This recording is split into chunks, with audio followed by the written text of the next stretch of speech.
You know Vince Gilligan, the genius who gave us Breaking Bad and Better Call Saul.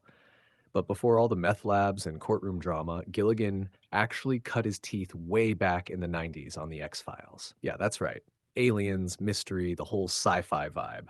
So it's no shock that his brand new Apple TV series, Pluribus, takes us back to that weird, thought-provoking sci-fi territory, just with that signature dark humor Gilligan does best. And this time, he's teamed up again with Better Call Saul's Rhea Seehorn, who absolutely owns her role as Carol Sturka. Carol is a best-selling romance author. Think Diana Gabaldon levels of fame. She's charming with fans, smiling at book signings, but the moment she gets back into her car, her real thoughts come out.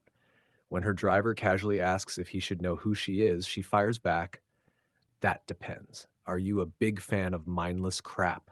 She's tired of writing fluff and dreams of finishing her serious book, something meaningful. But just as she's trying to rediscover her purpose, the entire world changes forever. Now, fair warning, spoilers ahead for the first two episodes.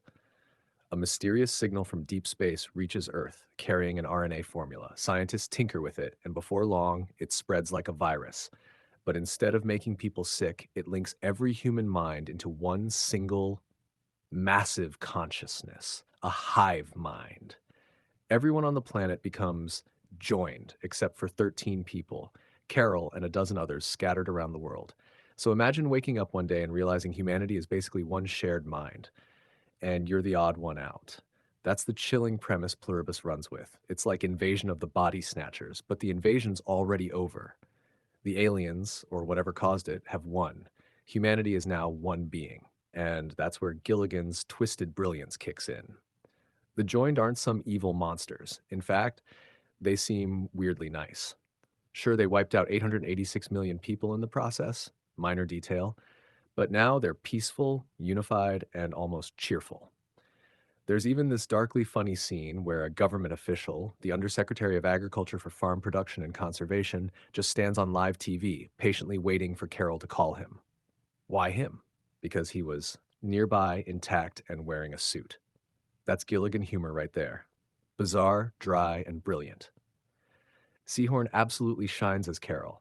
You feel every bit of her confusion and heartbreak, especially after her partner Helen dies during the joining. But Gilligan doesn't let it get too heavy. He mixes tragedy with just the right touch of irony. That this is insane, but let's roll with it energy that keeps you watching. By episode 2, things really open up. We meet Zosia, played by Carolina Widra, a woman from the Middle East chosen by the Carjoin to act as their spokesperson. Why her? Because she happens to resemble one of Carol's romance novel heroes, the Pirate Lady. Through Zosia, we see how the joined operate: efficient, united, unstoppable. She changes her look, flies a plane, crosses continents, all as part of this single consciousness determined to meet Carol. But the real question becomes, do they want to help her or control her? Carol's torn. She wants to bring the world back, restore individuality, freedom, humanity. But when she finally meets the other 12 immune survivors, she's shocked to see most of them don't even care. They've given up. It's that hopelessness that really grounds the story. And the irony?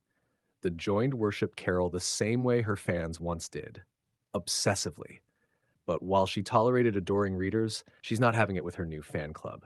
Seahorn nails that mix of anger, or grief, and dry sarcasm. You root for her even as she drinks her way through the apocalypse. And Ouidra's Zosia, even though she's technically a blank slate part of the hive, somehow feels human and sympathetic. Her final look back through a plane window in episode 2 is quietly heartbreaking. With Pluribus, Vince Gilligan takes a classic sci-fi premise, the hive mind, the body snatchers, the loss of individuality, and flips it completely on its head. It's weird, funny, eerie, and full of that dark charm Gilligan fans love. But the big question remains, can this high concept story sustain itself for a full season?